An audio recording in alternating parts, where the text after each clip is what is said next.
Vamos a ponernos en pie. De esta manera, esta mañana de Shabbat, vamos a iniciar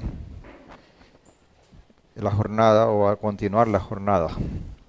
Amantísimo Padre, te seguimos dando toda la gloria y toda la honra que solamente tú mereces, Señor. Gracias por tu presencia, porque sin ella realmente no tiene sentido nada de lo que podamos hacer y aún nuestra vida, Señor. Te pedimos que seas tú, como siempre, dirigiendo todas estas cosas, enseñando, Señor, colocando las cosas en su lugar y nosotros podamos contemplar esa verdad, esa grandeza, Señor, y responder con obediencia, con sumisión, Señor. Que podamos estar siempre a la altura de lo que tú demandas, Padre. Gracias por todas las personas que han de escuchar esta enseñanza, tu palabra, Señor, a través de estar presentes acá y aún los que están conectados, los que van a escuchar la grabación, Señor, que tu presencia los arrope, Padre. Por los méritos de tu Hijo amado, nuestro Mesías Yehoshua, recibe toda la gloria y toda la honra. Amén y amén. Pueden tomar asiento, hermanos. Bien, Shabbat Shalom para los que no me ha dado la oportunidad de darles un abrazo. Eh, Hoy entonces es un tiempo perfecto, ¿verdad? Porque todo lo que deriva del eterno tiene esa connotación de perfección, de perfectibilidad. Y en ese sentido vamos a estar hablando de algunas cosas y de tratar de acercarnos a esa perfección. Hoy vamos a estar estudiando la última parte de la parashá número 4, Vairá.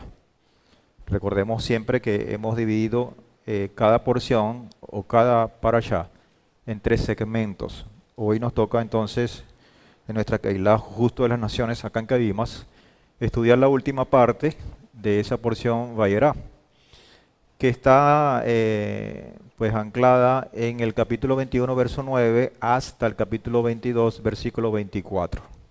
¿Okay? Del cual ya hicimos lectura dentro del servicio de Avodat Torah.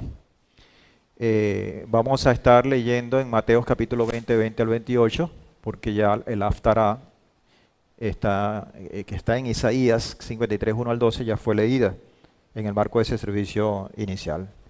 Y de esta manera entonces procedemos a leer parte de los escritos apostólicos en Mateos 20, 20 al 28, en esta versión, que es la versión textual, y con ello damos inicio al estudio de esta mañana. Dice Mateo 20, desde el versículo 20, en este tiempo se le acercó la madre de los hijos de Zebedeo con sus hijos, postrándose y pidiéndole algo. Siempre las madres están de alguna manera intercediendo, viendo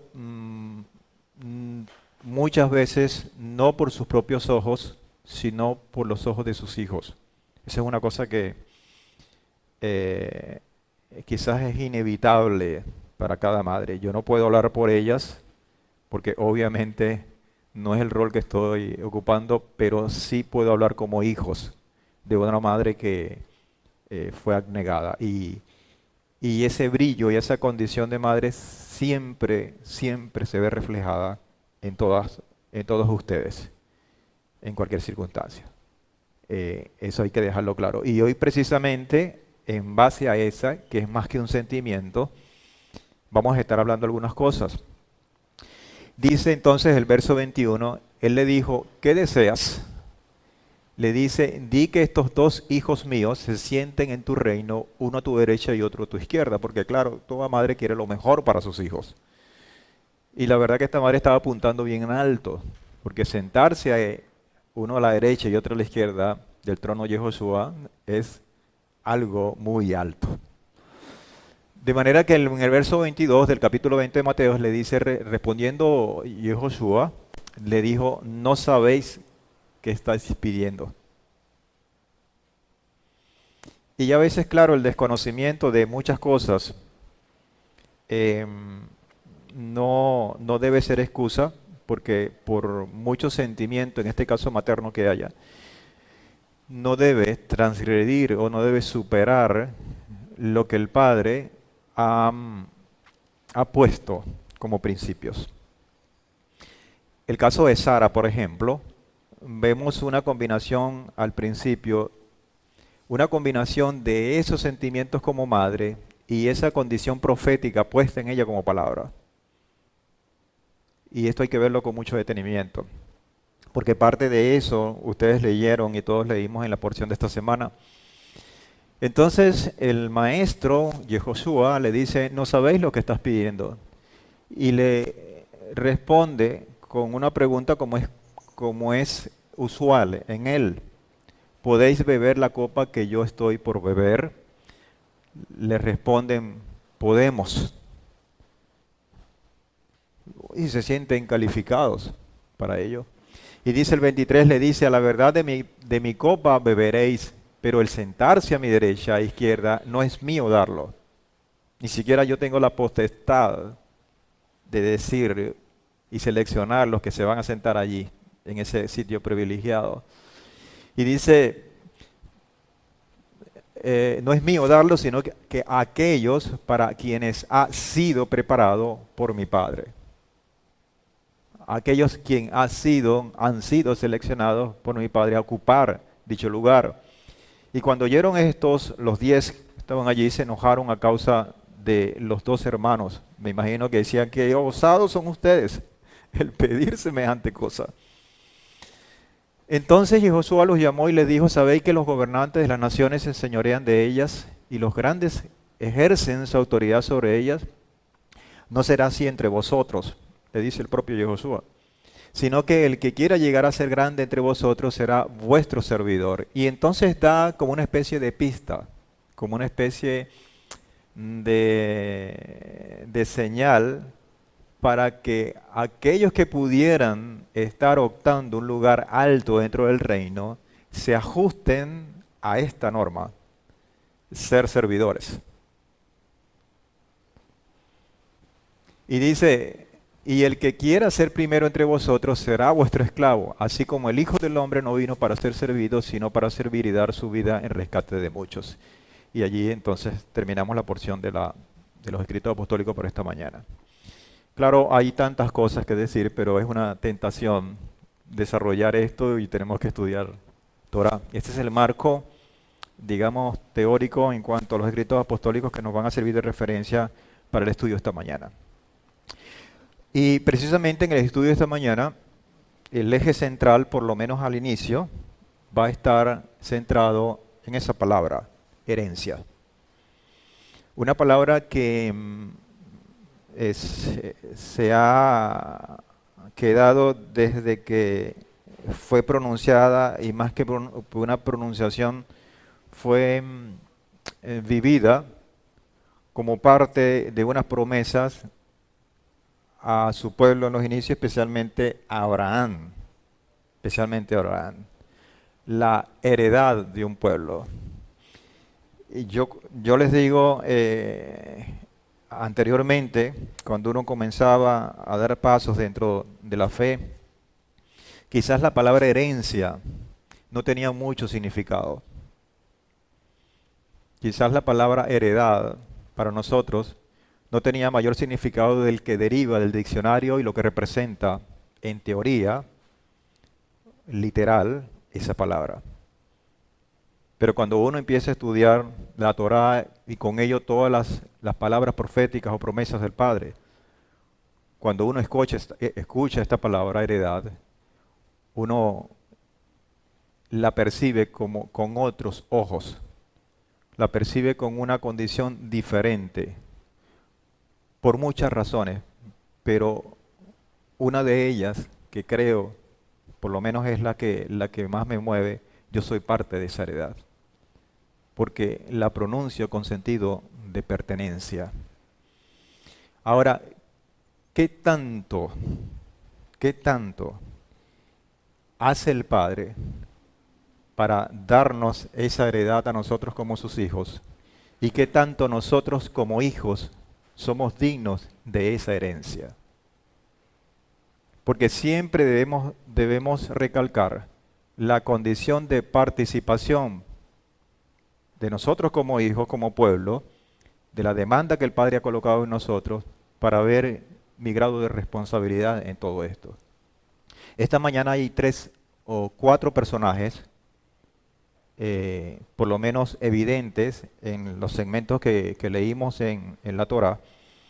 4 personajes que van a participar al inicio, cuyo eje protagónico van a tener características particulares en cada quien. Uno de esos personajes es Abraham, obviamente, cuya condición o cuya característica de tantas buenas, posturas delante del Eterno, una de las condiciones que tiene Abraham, precisamente que podemos destacar una de tantas, es su nivel de obediencia.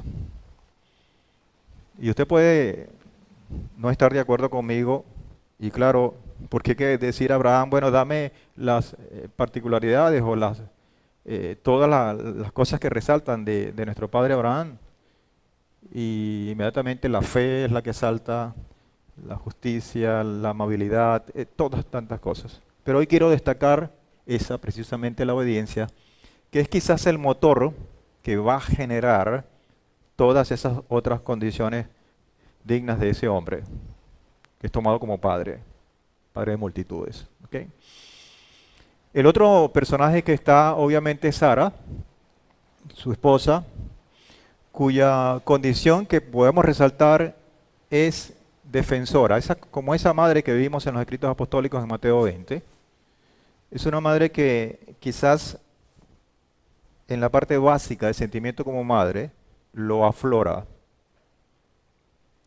por la condición que le envuelve su hijo Isaac como madre, en primera instancia, más allá de lo que representa Isaac proféticamente hablando. Y yo creo que el sentimiento, por así llamarlo, de esa madre, el sentimiento que empieza es de madre. Es difícil, y en este caso pudiéramos estar haciendo como una especie de comparación entre la misma Miriam y Sara. Miriam, la madre de Yehoshua. ¿Cómo miran esas madres a esos hijos? Son sus hijos. Hijos que trascendieron y que ellos mismos, de alguna manera, por lo que ellos mismos dijeron y cómo actuaron, se desprendieron de esa condición. El mismo Yehoshua lo dice. Pero el sentimiento de madre siempre está allí. Yo no sé por qué le estoy diciendo esto, pero porque no estaba en mi condición del bosquejo que le estaba colocando. Pero eso es lo que me pone el Eterno con respecto a esas madres defensoras. Los otros 2 personajes son el hijo de Abraham y de Agar, que lo coloqué así, no puse Ismael, porque en verdad cuando comienza esta parte de los versículos, no es plenamente identificado con su nombre. Es decir, tiene una identidad como supeditada a sus padres. Y por un lado le dicen que es el hijo de Abraham y por el otro lado que es el hijo de Agar. Pero me estoy refiriendo obviamente a Ismael. Ismael tiene una condición inicial que es de burla. Pero una burla bien curiosa, porque ese muchacho, como dicen la versión, se burló de Isaac, su hermano. Sin embargo, ese burlador fue a quien escuchó el padre, no al otro personaje que completa el ciclo de 4, que es Agar, su mamá, que la vamos a colocar como una persona ciega.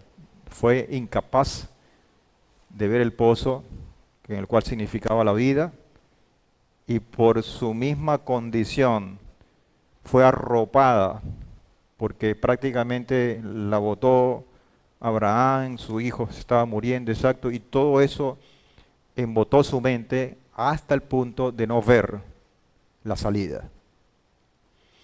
Ahora, de todo esto, tanto de Agar como de Ismael, se cumple o se está cumpliendo una promesa en el cual el mismo Padre le dijo a Abraham que de él iba a venir una nación poderosa.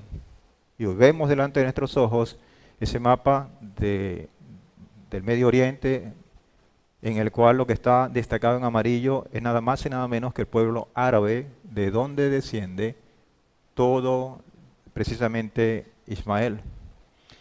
Y vemos dentro de todo este pueblo árabe y lo que significa su poderío en cuanto al petróleo por un lado, en la parte económica, y por la parte religiosa, de acuerdo a Islam, que son dos cosas tremendamente influyentes en el mundo de hoy, y que sobre ellos reposa una promesa dada por el Padre, porque él es descendiente de Abraham.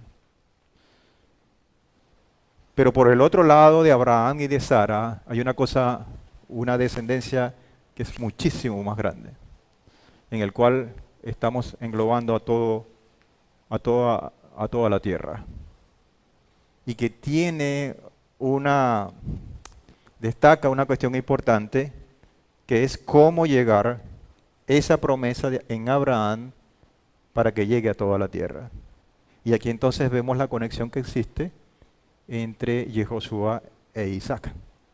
Porque a través de Yehoshua esa descendencia se va a cristalizar. Si no, vean esta muestra. Veamos nosotros mismos de este lado. Somos parte de esa descendencia. Cuando el hermano Lemuel llama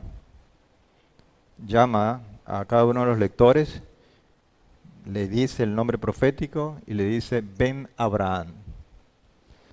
Eso no solamente es una forma de llenar bonito todo esto, sino para recordar que somos hijos de Abraham.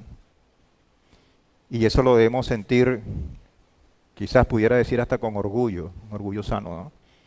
En cuanto a que cuando a mí me llamen Yedael Ben Abraham, mi grado de responsabilidad debe ser tal, porque estoy insertado dentro de esas promesas. Hoy vamos a hablar un poquito de esto. En principio, yo quiero leer en Génesis 17, para que entremos un poco en contexto.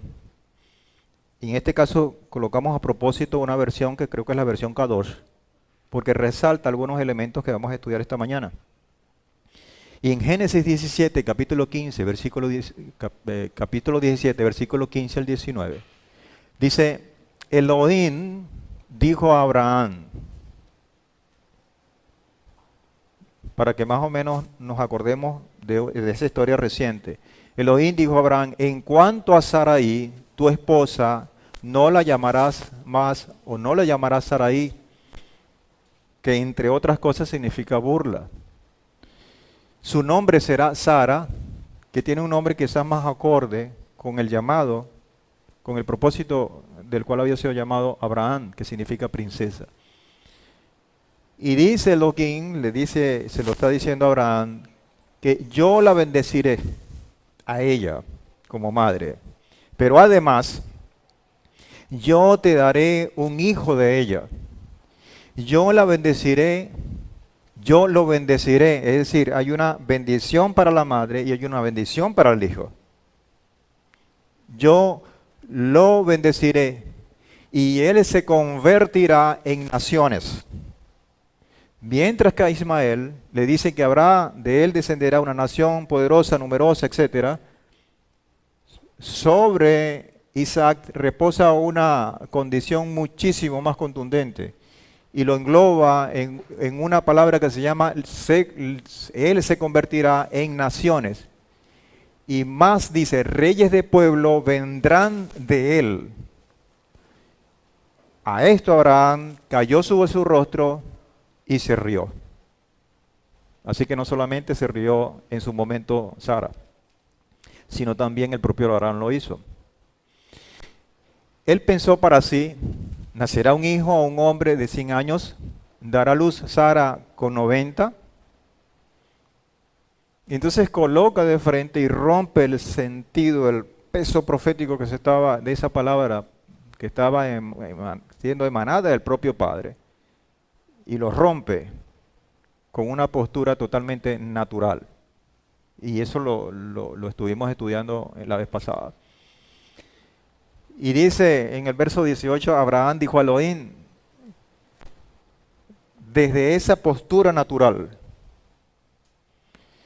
si solo Ismael pudiera vivir en tu presencia, eso fue lo que salió de la boca, ese hijo de él y Agar, si solo pudiera vivir en tu presencia, Elohim respondió, no. Pero Sara, tu esposa, te dará a luz un hijo y tú lo llamarás Isaac. Qué risa.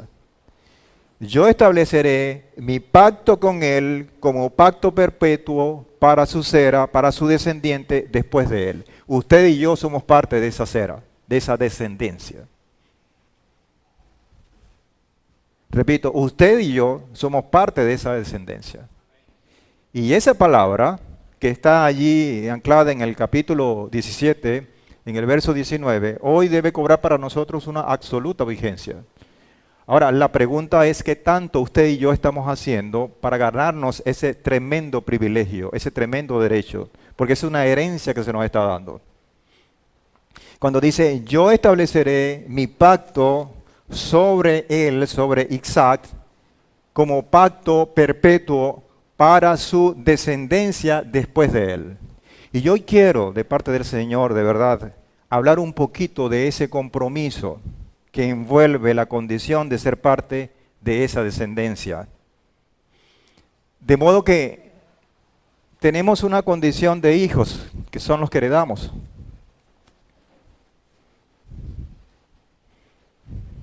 Bienvenido, hermano Natán. Nos gozamos mucho por su presencia en medio nuestro. Entonces, hoy vamos a hablar un poquito de esa condición de herencia. Y hablando de ello, podemos decir que somos hijos, pero no de la esclava. ¿Qué significa esto? La misma palabra lo leímos. Somos hijos, pero no de la esclava. En Gálatas capítulo 4, versículo 28 al 31, nos dice lo siguiente. Así que vosotros, hermanos, como Isaac, y nos compara, nos pone al mismo nivel. Así vosotros, hermanos, como Isaac, sois hijos de la promesa. Somos hijos de la promesa. ¿De qué promesa? De esa palabra que se le dio a Abraham en aquel tiempo. Y tal como entonces el que nació según la carne perseguía, ese que nació según la carne es Ismael.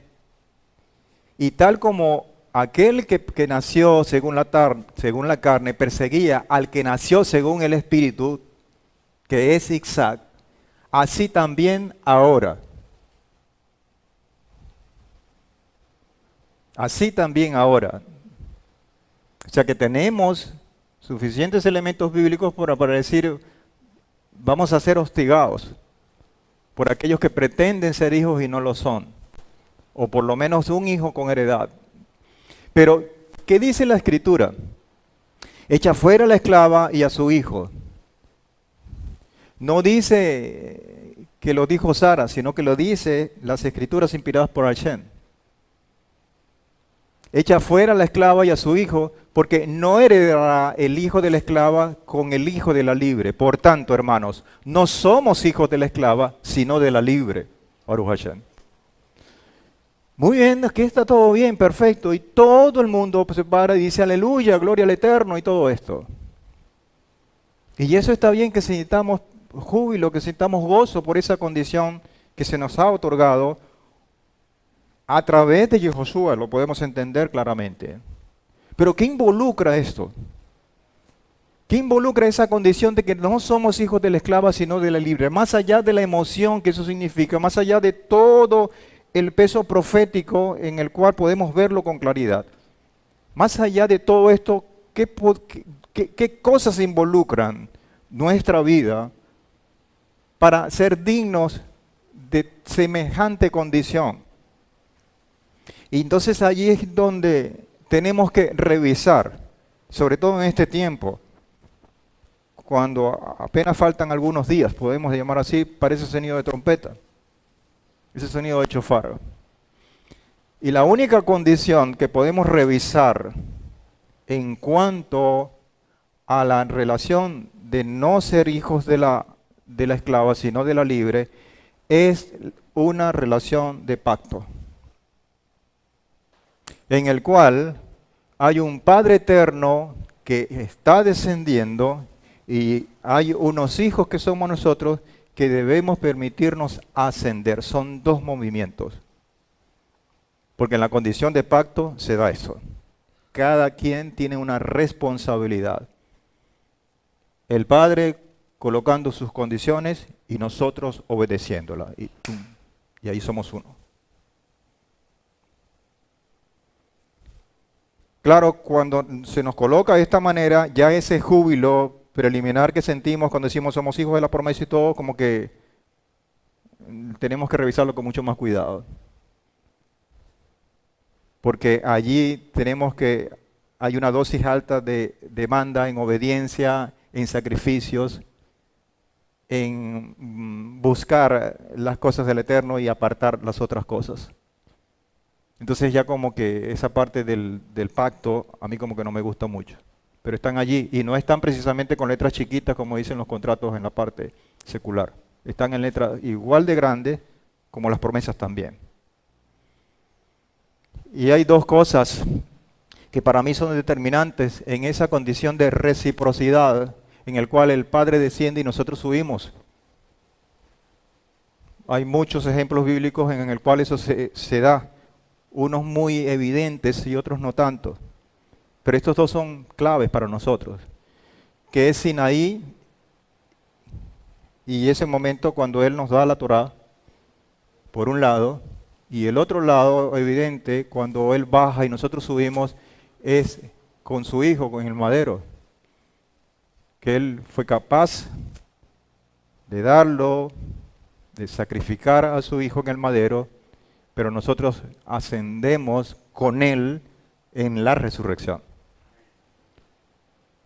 Son dos cosas extraordinarias, pero que evidencian un compromiso.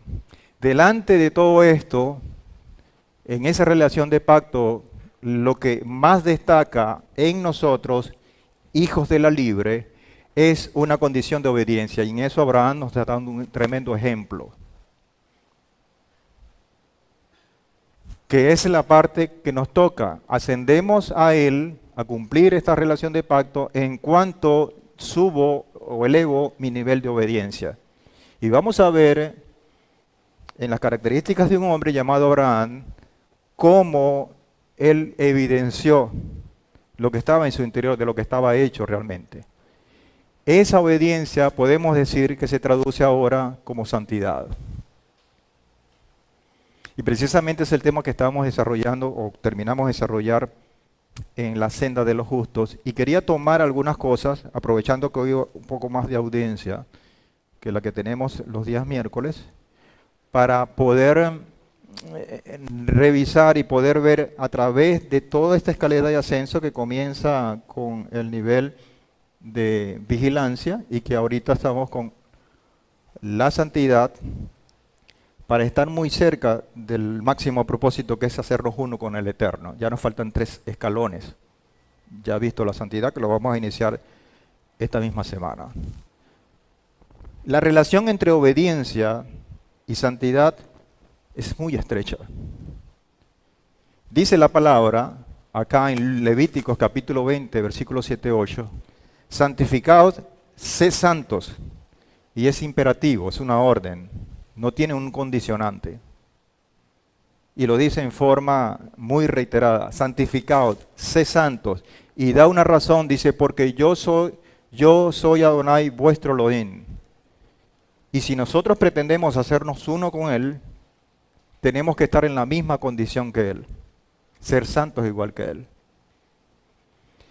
Y dice el verso 8 del capítulo 20 de Levíticos, guardaréis mis estatutos y los pondréis por obra, yo Adonai que os santifico. Por lo tanto, desde ese punto de vista en Levíticos, en la Torá, la santificación tiene una estrecha relación con el nivel de obediencia y de aplicación de todos sus estatutos. Y por si no está bien claro, hay un versículo que lo aclara más, y precisamente no está en la Torá, sino está en 1 de Pedro capítulo 1, versos 14 al 16 y 22, donde habla de esa santidad conectada con la obediencia, en la cual para nosotros es quizás el requisito número uno para poder optar a esa condición de herencia y ser llamados hijos de la libre. Dice, como hijos obedientes, no amoldándoos a las antiguas pasiones que teníais cuando estabais en vuestra ignorancia, sino según el que os llamó es santo, sé también vosotros santos en toda vuestra manera de vivir. Y lo encabeza, como hijos obedientes. Porque está escrito, sé santos porque yo soy santo, habiendo purificado vuestras almas por la obediencia, habiendo purificado vuestras almas por esa obediencia a la verdad, para un amor fraternal, sincero, amados intensamente de corazón los unos a los otros. Por lo tanto, no somos hijos de la esclava, porque usted y yo somos hijos obedientes.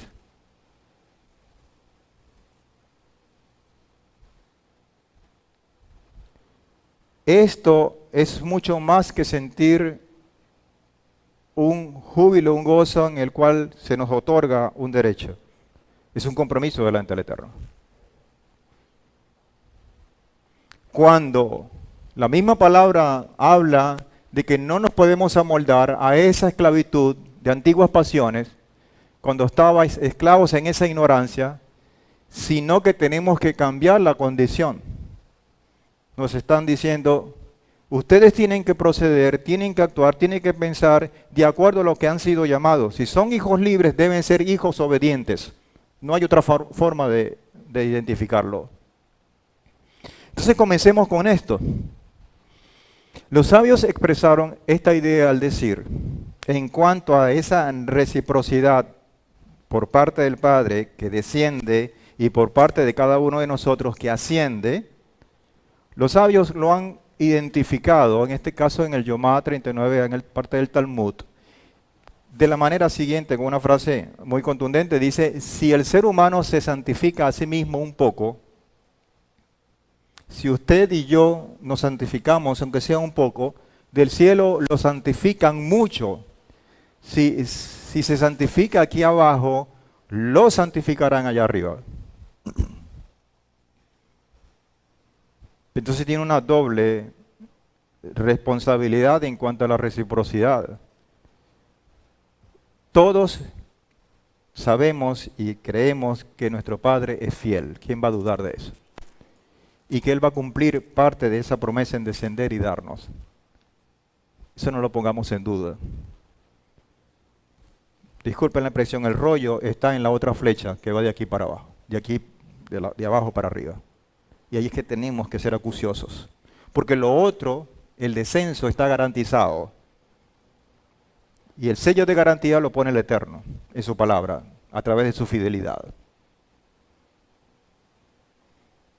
El hermano Pastor Norberto dice una frase que si uno da un paso, el Padre da dos.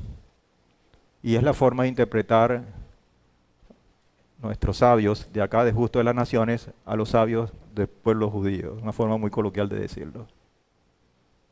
Y no lo ha dicho ahora, siempre lo ha dicho desde mucho antes. El Creador entonces nos va a guiar en el mismo camino que nosotros deseamos seguir.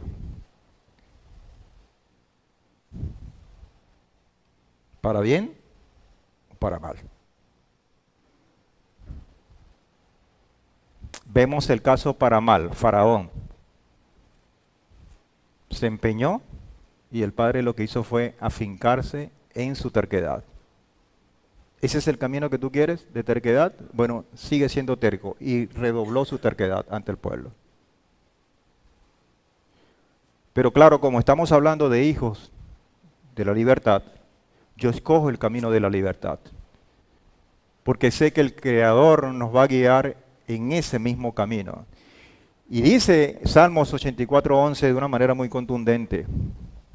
Porque sol y escudo es Adonai, Elohim, favor y honor concede, y no quitará el bien a los que anden en integridad, a los que andan en integridad. Por lo tanto, esa integridad es vista como esa santidad, como esa obediencia, como hijos de una sola pieza.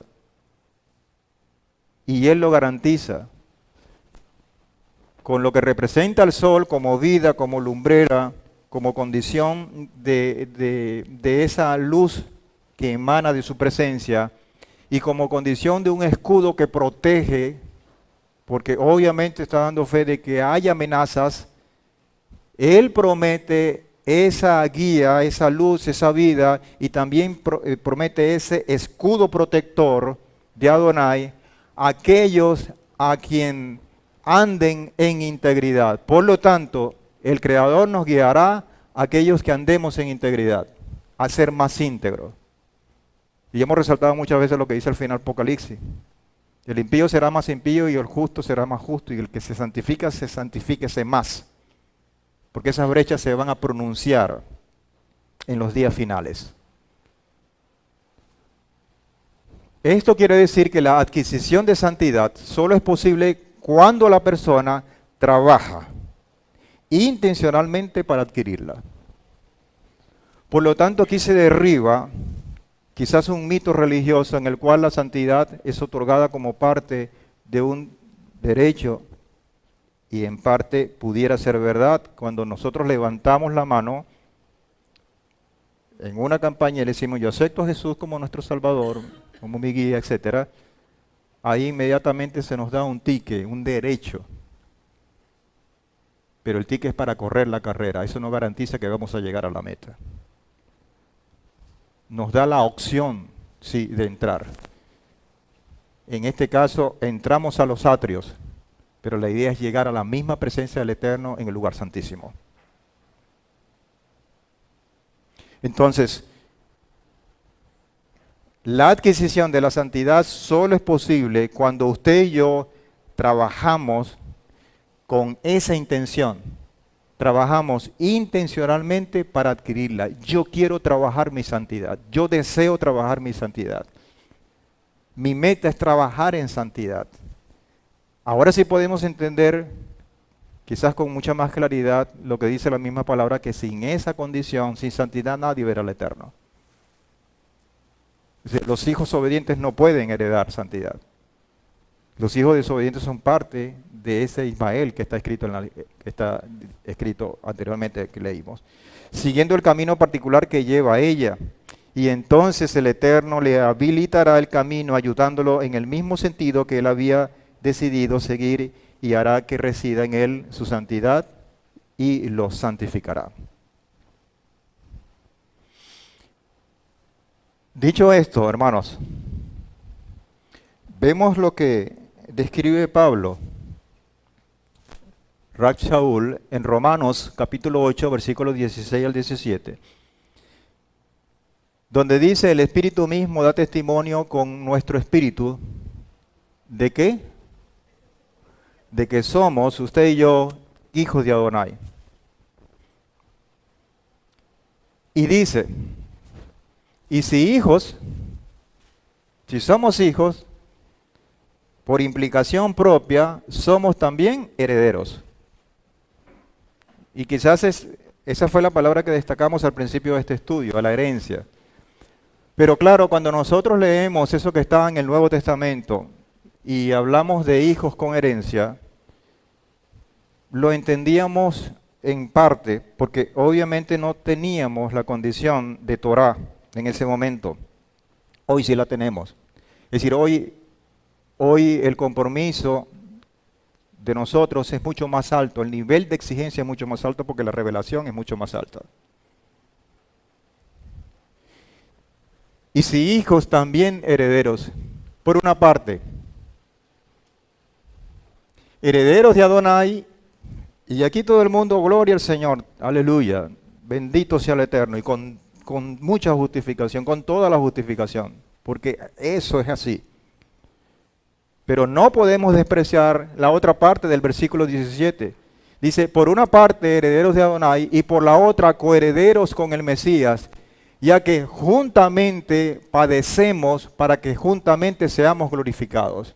Quiere decir que parte de esa herencia, parte del disfrute de esa libertad como herencia, pasa por una condición de padecimiento. ¿Por qué de padecimiento? Porque hay que sacrificar cosas. Y ahí es donde está la conexión con Abraham. Abraham se ganó esa tremenda bendición de ser padre de esas multitudes. Pero ¿cuánto fue el costo? Una de las cosas que vamos a ver y que ustedes ya han leído en la porción de esta mañana de Shabbat, es precisamente el desprendimiento.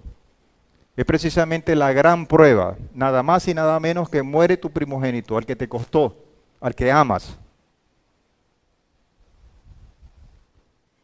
Y entonces vemos a través de Abraham lo que nos está diciendo acá, a través del Mesías, ya que juntamente padecemos con él.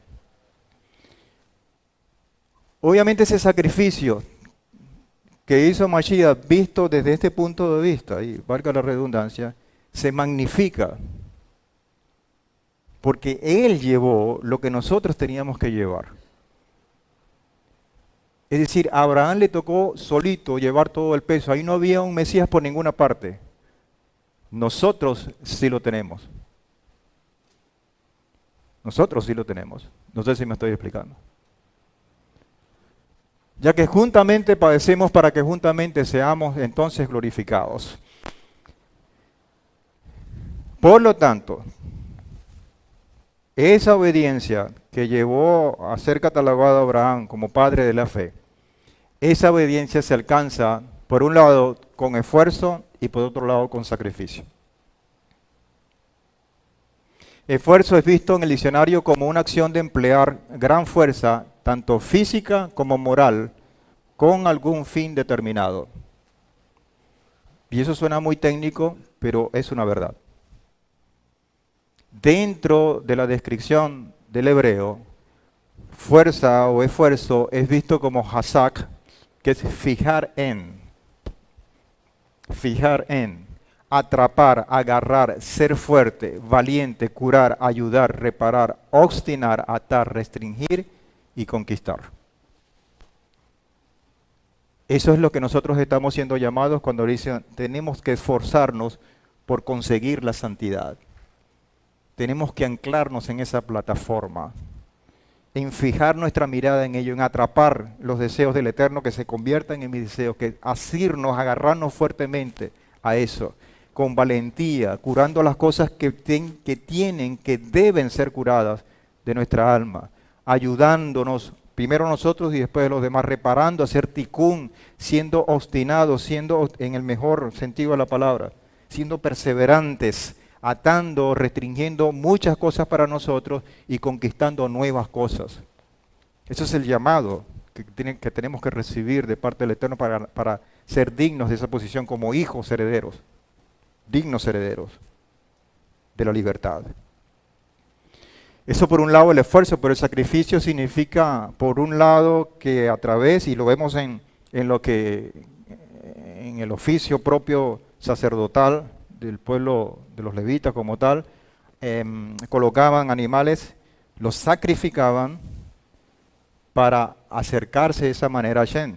Y lo hemos visto varias veces, que ese sacrificio tiene el objeto de afianzar esa cercanía o acortar las distancias que existían de separación entre el hombre y nuestro Padre a través de esos sacrificios, por un lado.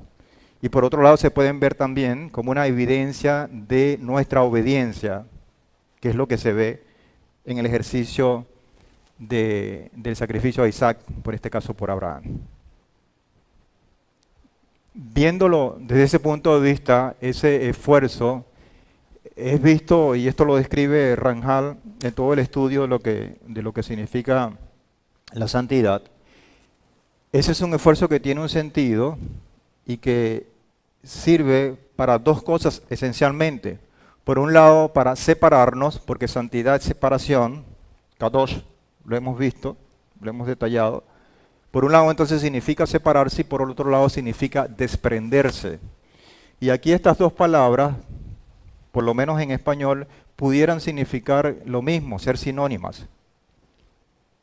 Es decir, podemos invariablemente utilizar la palabra separación, yo me separo de algo o yo me desprendo de algo y de repente pudiera significar lo mismo. Pero dentro del desarrollo que describe Ranjal, en esa senda de los justos, le da un significado diferente que esta mañana queríamos recalcar. Porque obviamente tanto la separación como el desprendimiento apuntan a la dependencia o a dejar la dependencia material y el apego que tenemos a ella. Esas dos cosas apuntan a ello. Pero ¿qué significan cada uno de esos? Separarse por un lado, él dice que se refiere a una separación mental y emocional. Es algo que está interno. Es algo que se llama para mí convicción.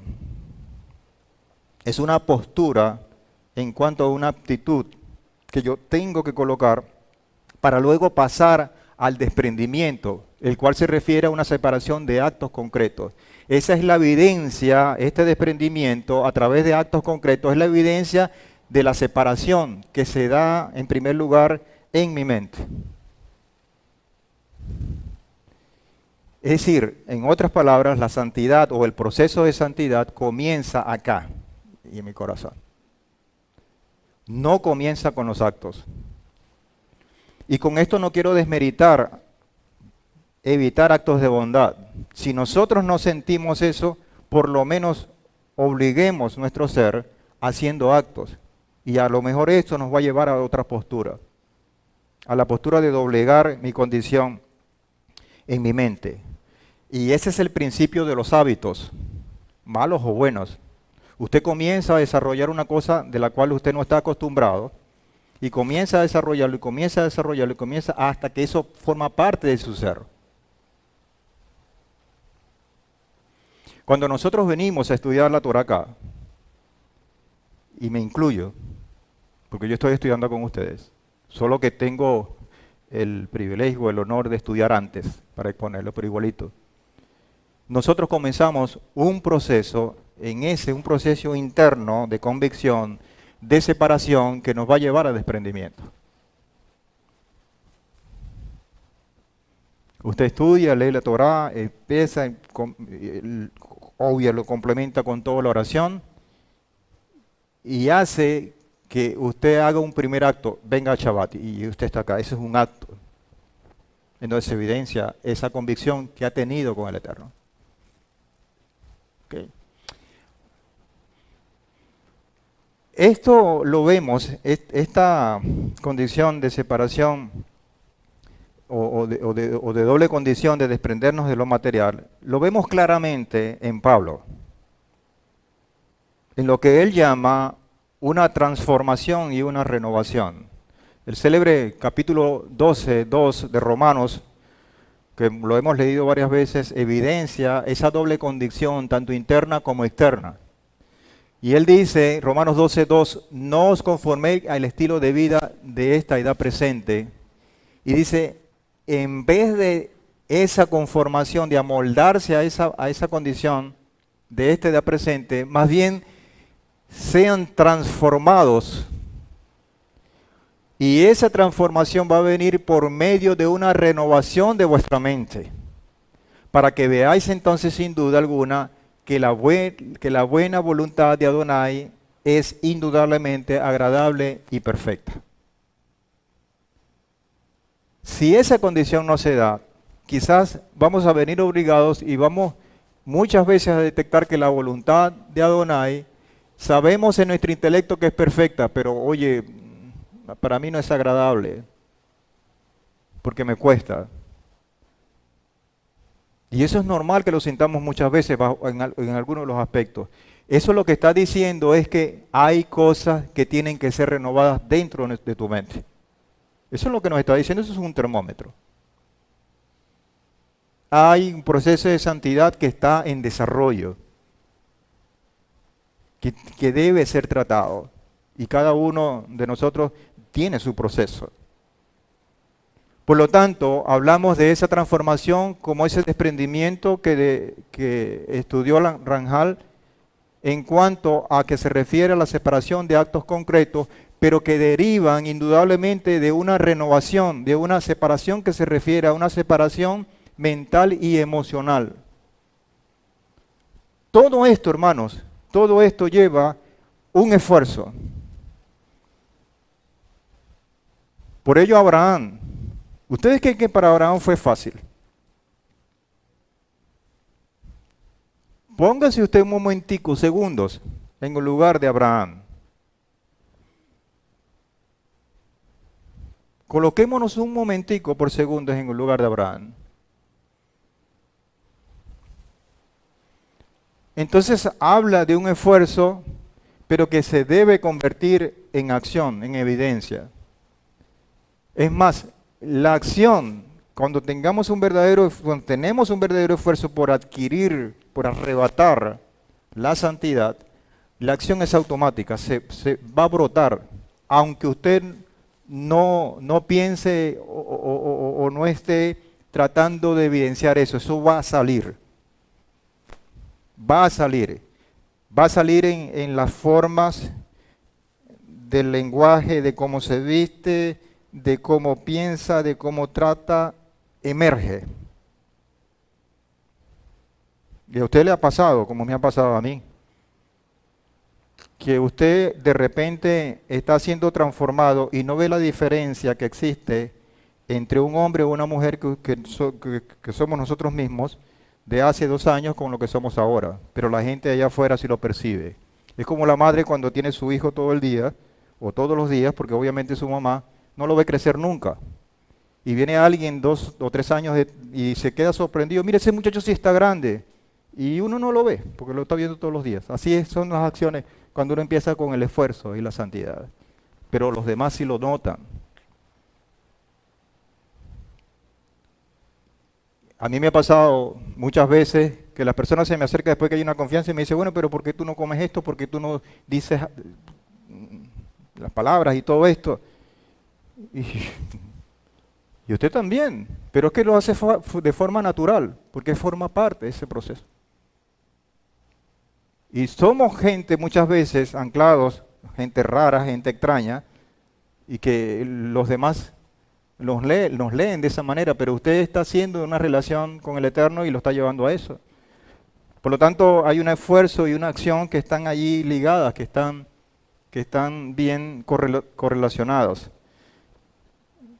Con esta condición de esfuerzo y acción, hay una palabra que está en Daniel, capítulo 11, versículo 32, donde dice, aquellos impíos, violadores del pacto, los inducirá en la apostasía por medio de halagos.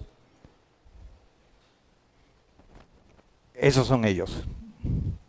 Porque hay un pero que divide este verso 32, dice, pero el pueblo que conoce a su Elohim se va a esforzar y va a actuar de acuerdo a ese esfuerzo. Esos somos nosotros. Esa es la exigencia del Padre esta mañana. Que nos esforcemos, que luchemos. Que no importa que si nos derriban o caemos por alguna circunstancia, volvamos a pararnos. Volvamos a subir. Volvamos a confiar. Miren, yo no veo gente perfecta desde Adán hasta los últimos apóstoles que escribieron esos escritos. Obviamente no tenemos que colocar ahí a Josué porque eso es otra cosa. Yo veo gente, hombres y mujeres, que se cayeron una y otra vez, pero que se levantaron. Gente que fueron llamados y que por alguna razón se desviaron.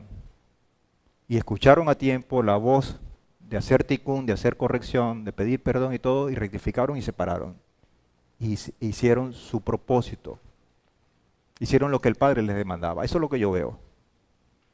Por lo tanto, para nosotros no va a ser diferente. Pero lo que sí es común y lo que debe ser común es que las mismas condiciones a las cuales esos hombres y mujeres que estaban en las escrituras y que se pararon, la misma fuerza, la misma condición, la misma conducta es la misma para nosotros. La misma demanda.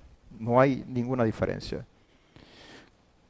Eso es bíblicamente, pero cuando uno lee, ve grandes hombres, incluso no solamente dentro del judaísmo, sino también fuera del judaísmo, porque también los arropa la misericordia del Padre. Gente que por testimonio propio han sido valiosos y se sienten que ellos han sido levantados con esfuerzo y han actuado. Ahora, dentro de todo esto, hermanos y hermanas, leemos en Primera de Tesalonicenses, capítulo 1, versículo 2 al 5, que quizás es uno de los versículos que encierra todo esto que estamos hablando como una forma de conclusión. Y comienza en el 1 Tesalonicenses, capítulo 1, verso 2, dice, damos gracias a Elohim siempre, con una actitud de gratitud. Damos gracias al Elohim siempre por todos vosotros, haciendo mención de vosotros en nuestras oraciones, recordando sin cesar delante del Eterno y Padre nuestro la obra de vuestra fe y el trabajo de vuestro amor. Quiere decir que palabras que pudieran resultar abstracta, como fe y amor, tienen una evidencia en obras y trabajo. Se evidencian, se miden, se palpan, se sienten. Tanto la fe como el amor, que muchas veces desde otro punto de vista uno lo ve tan intangibles, pero que la misma palabra dice que hay obras de vuestra fe y hay trabajo de vuestro amor. Y dice, y la paciencia en la esperanza de Josué el Mesías, Señor nuestro, sabiendo, hermanos amados, por Elohim, vuestra elección. Yo he elegido y usted ha elegido caminar haciendo obras de vuestra fe y trabajo en vuestro amor para buscar esa postura digna de ser llamados hijos herederos de la libertad, de la libre y no de la esclava. Yo estoy y todos estamos ganados a esa condición. Es mi elección, haciendo ejercicio del libre albedrío. Es mi elección. Yo elegí y usted eligió seguir ese camino. Ese es parte del pacto que a mí me corresponde. Yo lo elegí. Y dice, porque vuestro evangelio no fue a vosotros solo en palabras, sino también en poder. Ese poder que obra y que se evidencia en obras y en trabajo.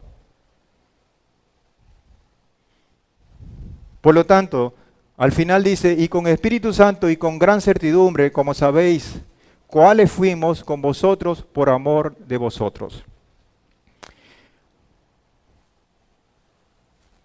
Siendo así, entonces, esforzarnos y transformarnos tiene tres aspectos en los cuales está esta condición de pensamiento, de hablar y de hacer. Y la forma de operar esto empieza en la mente. Se convierte en un discurso, en una convicción, el cual profesamos con la palabra y luego evidenciamos con las obras. Por lo tanto, ahí la condición crítica, ¿dónde está? No en lo que hacemos, no en lo que hablamos, sino en lo que está en nuestra mente. ¿Qué ocupa tu mente, hermano? ¿Qué ocupa tu mente, hermana? ¿De qué está inundado toda tu condición interna? ¿De qué estás hecho? ¿Qué distingue o qué evidencia tu ser propio? No podemos estar hablando de fachadas. Porque obviamente de esa condición interna de convicción va a emanar cómo hablamos y lo que hacemos. La misma palabra en Filipenses capítulo 4, verso 8, le da la contundencia que esto debe tener en cuanto a las prioridades. Él dice, por lo demás, hermanos, todo lo que es verdadero, todo lo honorable, todo lo justo, todo lo puro, todo lo amable, todo lo que es de buena reputación, si hay alguna virtud, si hay algo digno de alabanza, en eso pensad. Y pudiera decir, eso haced o de eso hablad. Y de alguna manera eso pudiera ser aceptado. Pero él no lo dice de esta manera, sino dice, en eso piensen. Porque sabemos que si en eso está abordado o estamos abordando nuestro pensamiento, nuestra ocupación, ya lo demás está garantizado.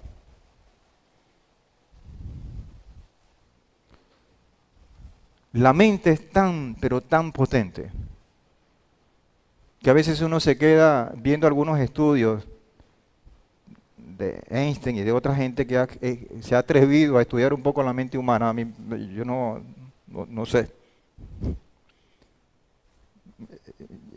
Yo creo que estudiar la mente humana es meterse con nuestro Padre Creador.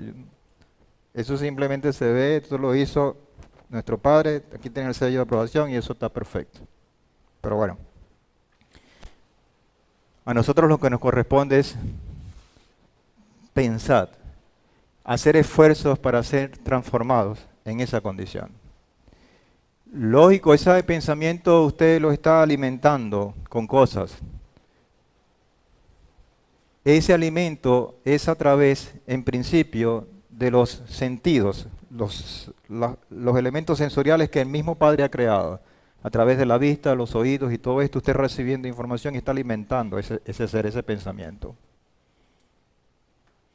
Y de allí en la parte espiritual abre toda esa visión espiritual y toda esa audición espiritual y entonces se apertura un nuevo nivel para que podamos entonces abordar con éxito todo el esfuerzo y ser transformados en nuestras vidas.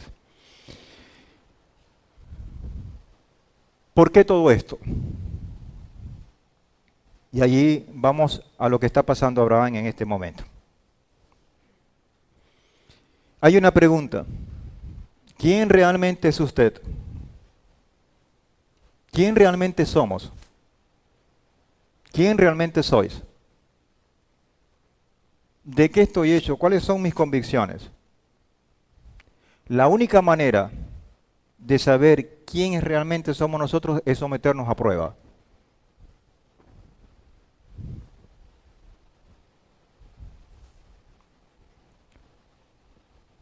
Si nosotros decimos ser aceite, vamos a probarlo.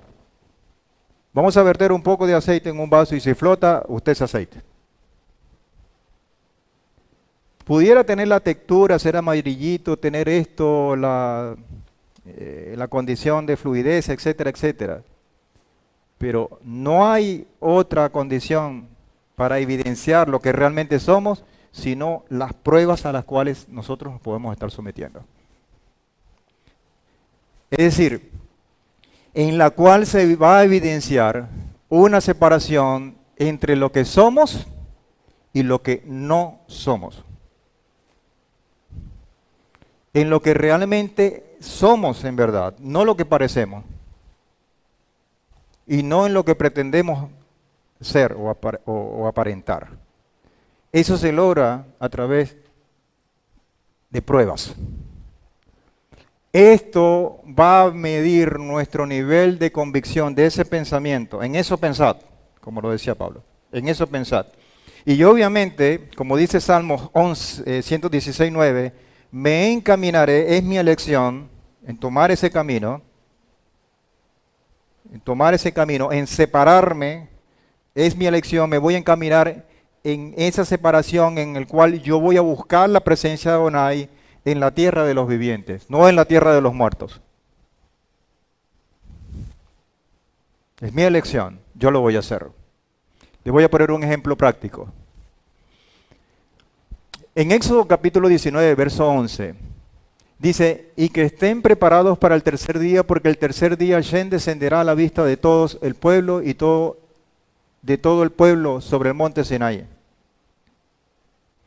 Vemos la primera parte en el cual se evidencia aquella condición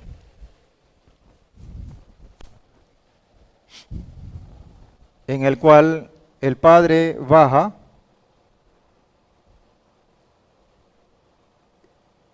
y su pueblo sube.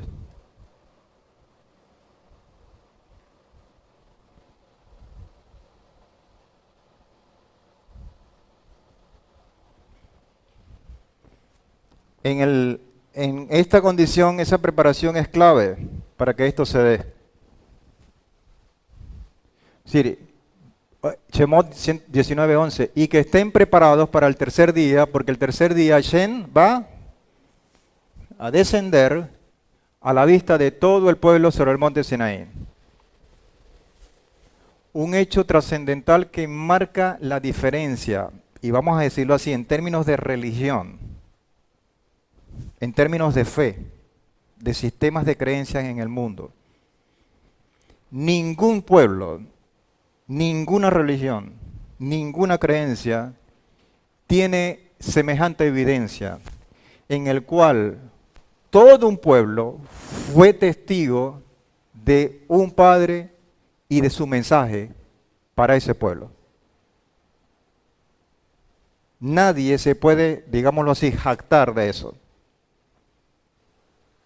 Si nosotros estudiamos el sistema de creencias que existen en el mundo, todo fue por una revelación quizás en secreto. Se le bajó el espíritu no sé qué, a este le habló no sé quién, a este le habló...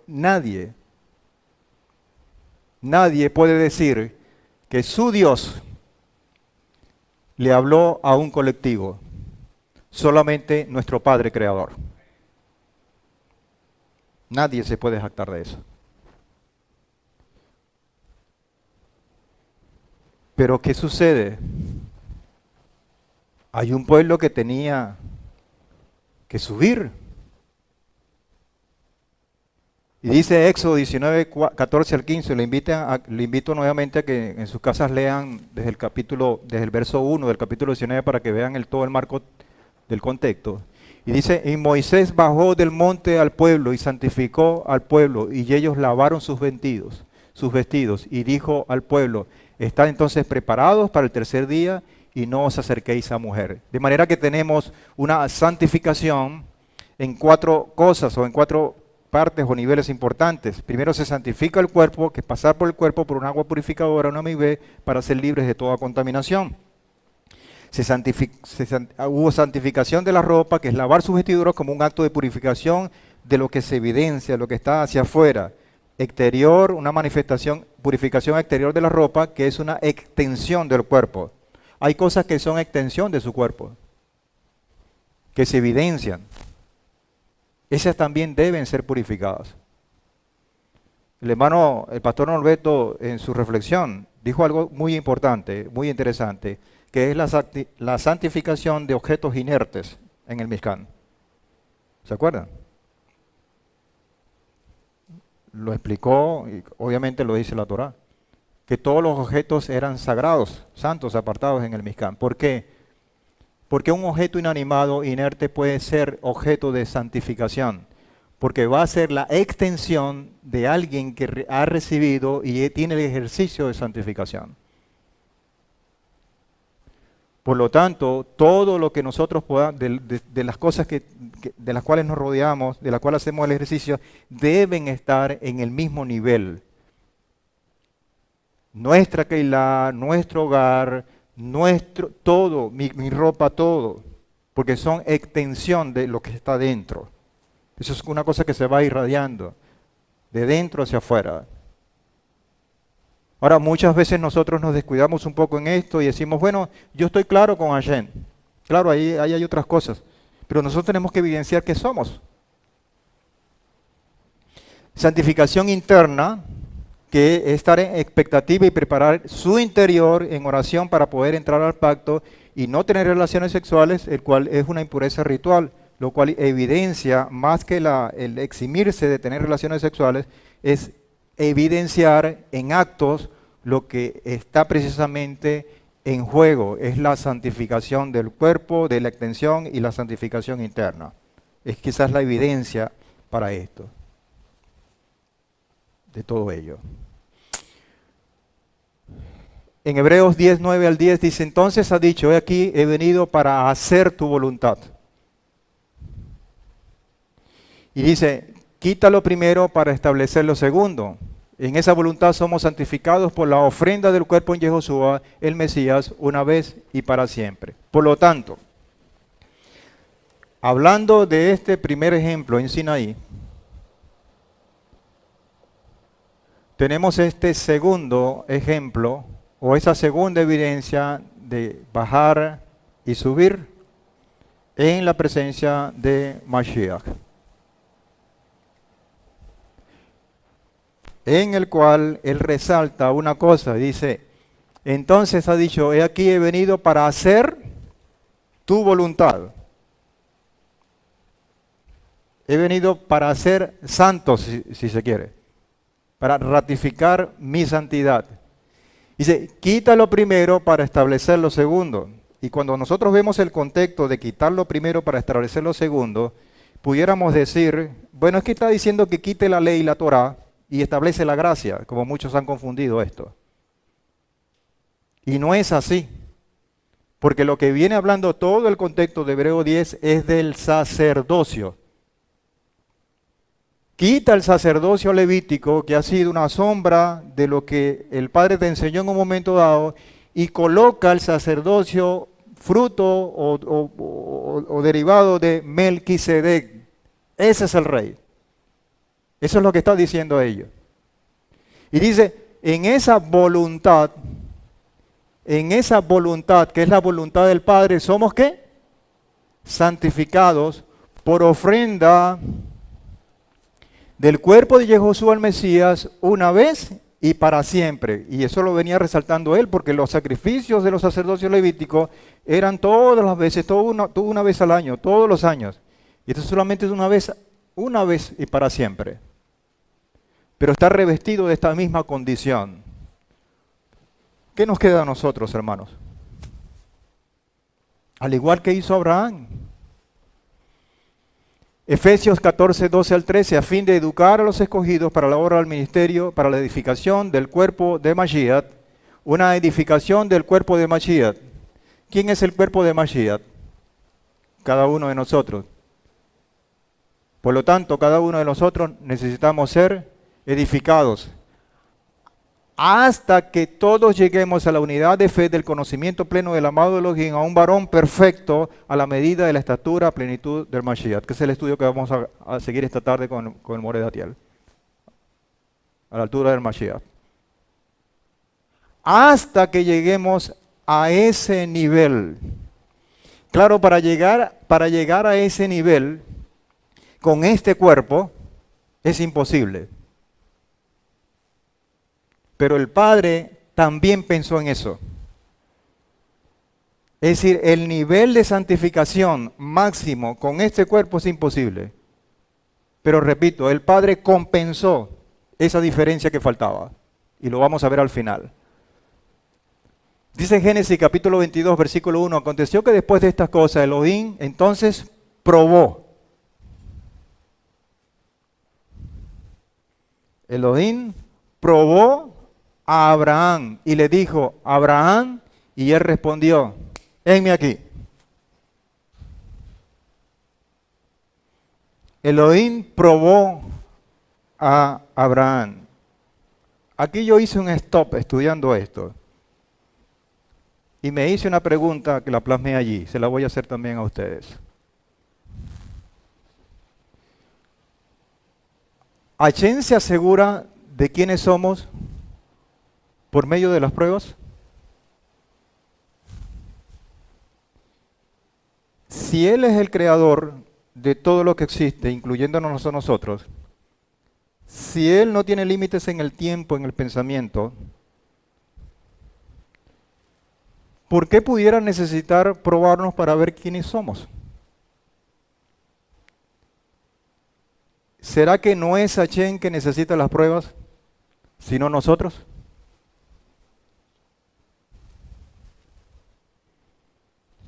Ese interrogante me la hice yo estudiando todo esto.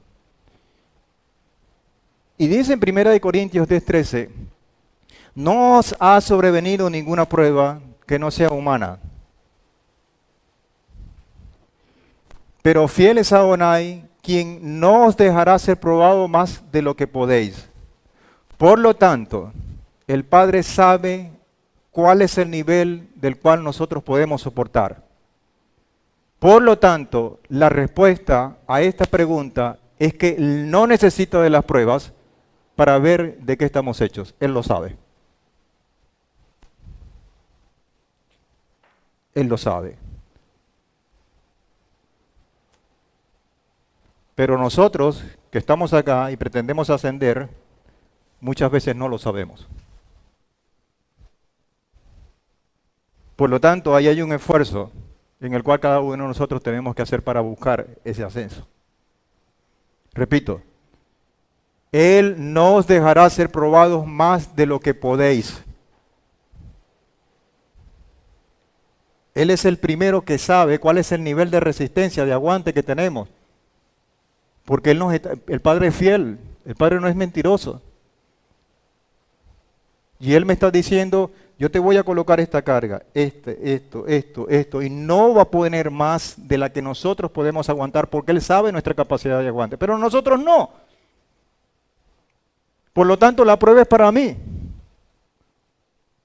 para asegurarme cuáles son las cosas en las cuales yo tengo que corregir, en dónde tengo que doblegar, en dónde tengo que hacer el esfuerzo, etcétera. Dice, antes bien, juntamente con la prueba, proveerá también la salida para que podáis soportar. El Padre tiene el control de todo esto.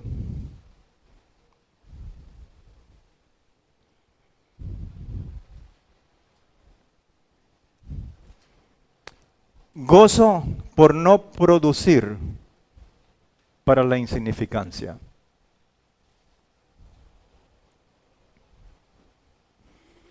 El ser humano en este sistema está involucrado en muchas responsabilidades, en muchas actividades, en muchos compromisos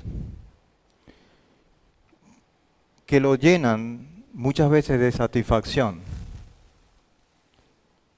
porque en apariencia ve resultados que pudieran ser llamados exitosos.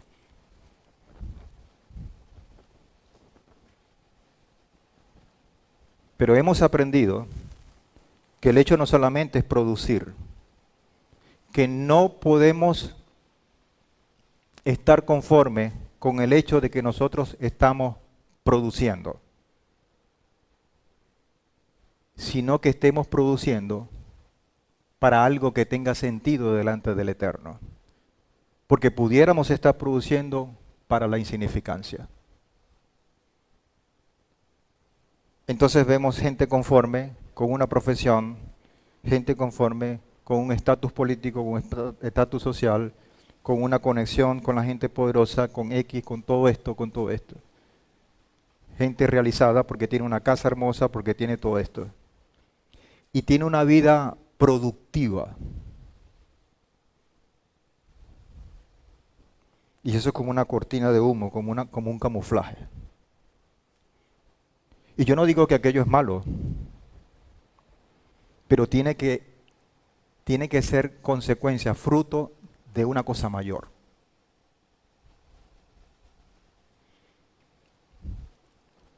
La lectura de todo esto, quizás Abraham la entendió en su tiempo con mucha claridad. Jacobo, capítulo 1, versículo 2 al 4 dice, tened por sumo gozo, hermanos míos, el que os halléis en diversas pruebas. ¿Qué?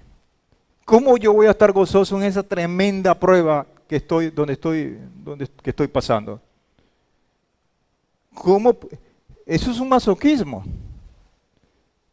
Obviamente la prueba muchas veces trae dolor, trae cosas que nosotros nos quebranta, desesperanza, etcétera, etcétera. Pero la clave de esto es ver por encima de ella. no es convertirnos en ese masoquismo que cual yo tengo dolor y yo me gozo por el dolor. No, yo me gozo por lo que está encima de ese dolor, lo que me está presentando el Padre, porque ese va a ser el escalón que me va a permitir abordar otro elemento muchísimo más allá que está por encima del dolor que produce la prueba. Eso sí. Esa es la forma de verlo. En todo caso, estamos hablando de una visión, de una postura en la cual yo voy a percibir lo que tengo delante y lo que el Padre me está colocando delante. Yo voy a ver mucho más allá de la prueba. Si no es así, Abraham jamás hubiese hecho lo que hizo. Porque humanamente hablando, eso no es compatible, eso no se puede hacer. Sacrificar a un hijo así, por así, no. Abraham tenía un elemento interno que lo acabamos de detallar, que lo llevaba, esa visión interna, esa convicción, a ver muchísimo más allá de lo que tenían delante de sus ojos. Vamos a ser como Abraham. ¿Es fácil? No. Pero si seguimos las demandas del Eterno, de todo lo que nos hace, yo creo que tenemos que hacer esfuerzos y ir a elevarnos el nivel, irnos a elevarnos para esto. Entonces, tened por sumo gozo, hermanos míos, el que os halléis en diversas pruebas, teniendo convicción de que la prueba de vuestra fe es productiva y no produce para la insignificancia. Es productiva y no produce para la insignificancia. Sabiendo que la prueba de vuestra fe produce paciencia y que la paciencia tenga su perfecto resultado para que seáis perfectos y completos sin que os falte nada. ¿Usted sabe de lo que estamos hablando?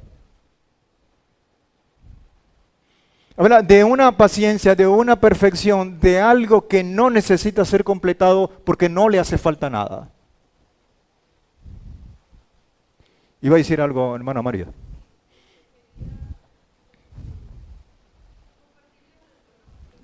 ¿Puede hablar un poquito más fuerte, por favor? Sí.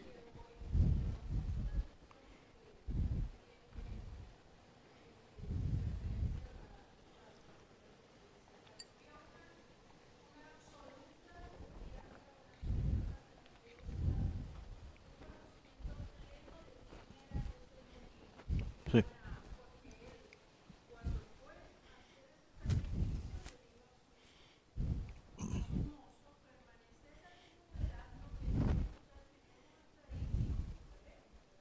Mm,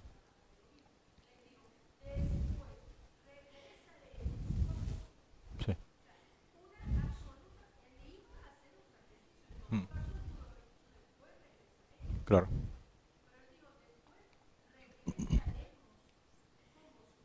Sí.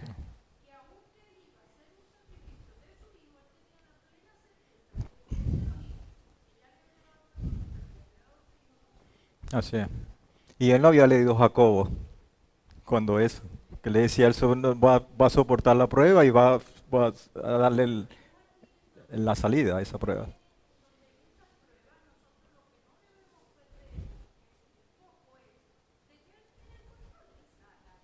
Así es.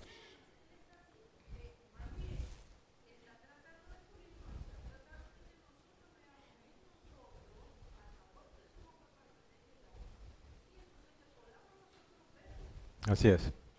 Gracias, hermana. Por lo tanto, entonces, no solamente vamos a gozarnos en medio de la prueba, sino que vamos a permitir que esa prueba sirva como medio para producir. Eso es una factura mucho más alta. Entonces cualquiera pudiera decir, en medio entonces dice que tengo que tener gozo con la prueba y más que ello, ¿qué voy a producir con esto? Esto es una demanda grande, ¿oyeron? Esto es una demanda grande, que necesita obviamente algo extraordinario. Eso tiene un nombre, la presencia de Hashem en nuestra vida. Solo no lo podemos hacer. El propósito entonces de la prueba es, ¿qué?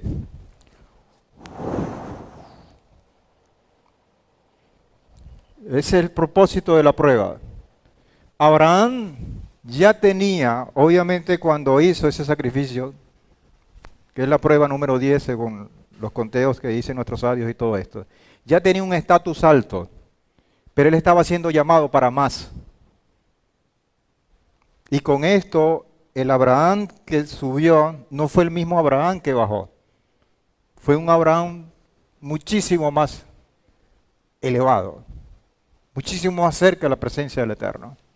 Entonces, cuando uno ha pasado la prueba, tiene siempre una gran recompensa. La recompensa mayor que el ser humano puede recibir es indudablemente un carácter aprobado, con todos esos elementos de paciencia, de perfección y de la sensación, no me falta nada. No me falta nada. Romanos capítulo 8, versículo 29 dice, porque a los que de antemano conoció, también los predestinó a ser hechos conforme a esa imagen del Hijo, de su Hijo, para que Él sea el primogénito entre muchos hermanos. Esa semejanza tiene que ver con todo lo que hemos desarrollado, particularmente en Abraham, en términos de santidad, en términos de obediencia, en términos de prueba, que lo estamos viendo ahora. Hay una cosa, hermanos, que estudiando todo esto, quiero dejarle, dice, a mayor nivel de prueba, no todos tenemos el mismo nivel de prueba,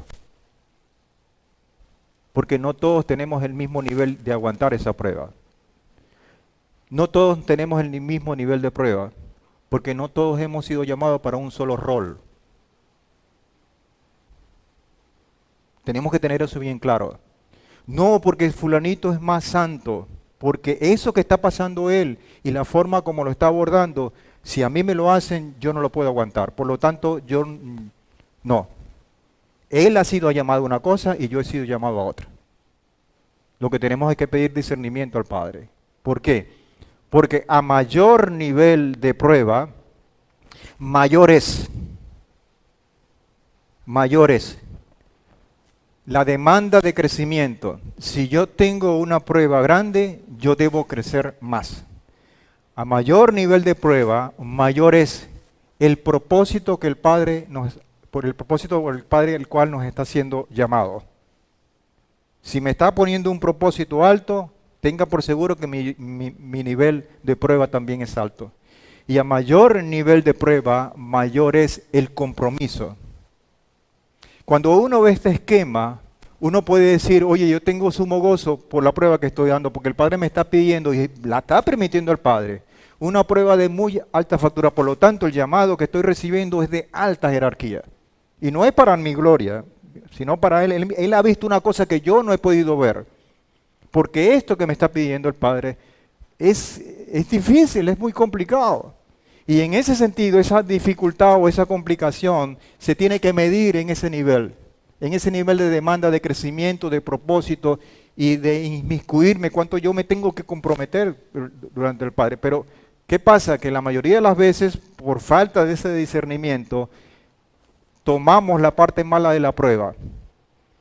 Y la parte mala de la prueba es la prueba, el dolor. Y se desperdicia esa condición que el Padre, por falta de ese discernimiento muchas veces que tenemos. Usted está pasando por una prueba en la actualidad y la considera grande, grande está siendo el llamado que le está haciendo Hashem a su vida. Así tenemos que verlo. Y Él va a proporcionar la salida. Téngalo por seguro. Porque yo pudiera decir mentiras acá y que el Padre me cubra de todo esto, pero Hashem no miente. Hashem no miente. Esto no tiene nada que ver conmigo, por si acaso.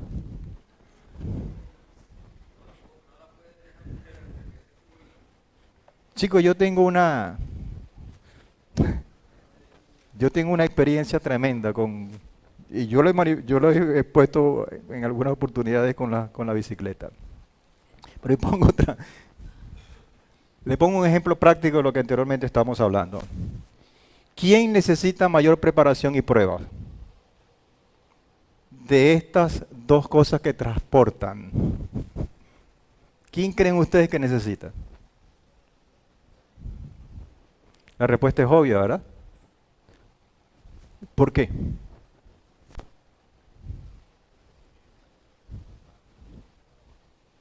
Eso mismo pasa con nosotros. Si usted está siendo llamado a hacer grandes cosas, no vaya a pretender que usted va a ser sometido a pruebas, con el perdón de los que manejan bicicleta. No vaya a pretender que va a ser sometido a pruebas a un nivel inferior. No. Porque lo que va a estar en juego aquí es muchísimo más grande. A nivel de riesgo, a nivel de costos, a nivel de lo que usted pueda medir. Ahí está.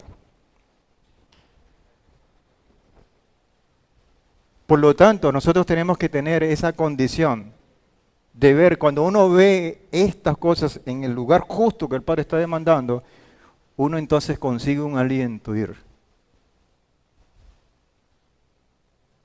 Claro, esta visión que se ve aquí con mucha sencillez y con mucha facilidad de entender,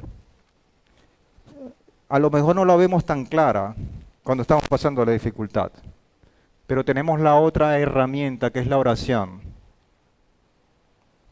Y esa sí nos va a permitir ver con claridad todo este panorama.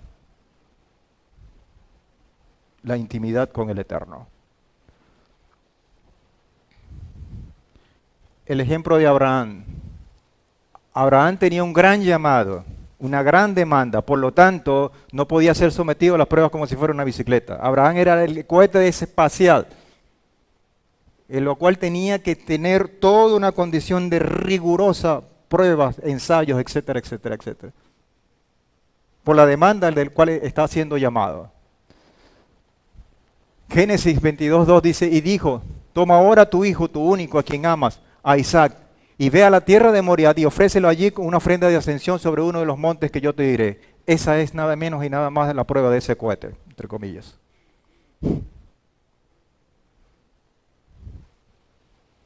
Esta última prueba para Abraham exigía sacrificar absolutamente todo. Y podemos decir que estaba sacrificando el pasado, el presente y el futuro. Porque obviamente si vemos el pasado, todo lo que había costado concebir a Isaac, todo eso se iba por la borda. Toda esa condición incluso de ofrecimiento por parte del Padre, eso pareciera que se estuviera derrumbando delante de sus ojos. Estaba sacrificando también el presente porque obviamente era su hijo. Y eso en Abraham, el dolor debiera ser exponenciado porque él sentía, si él sentía amor, él sentía esa condición de apego por su característica de hospitalidad y todo esto. Imagínense ustedes qué sentiría él por su propio hijo. Y una condición, obviamente, que estuviese aparentando sacrificar el mismo futuro, que quizás en Abraham teniendo esa visión, ¿qué voy a hacer si en ello está la continuidad de un pueblo heredero de las promesas? Y todo eso se iba a derrumbar. Sin embargo, Abraham estuvo por encima de todo este sistema de pensamiento. Supo elevarse, supo discernir. Y si el Padre me está enviando esto, yo lo voy a hacer. Porque hay un propósito superior que yo a lo mejor no estoy viendo en el momento. Y lo hizo. Abraham, gran demanda, gran prueba. Lucas 12, 33, 34. Uno lee esto delante de esto y uno dice, oye Padre, qué diferencia tan grande.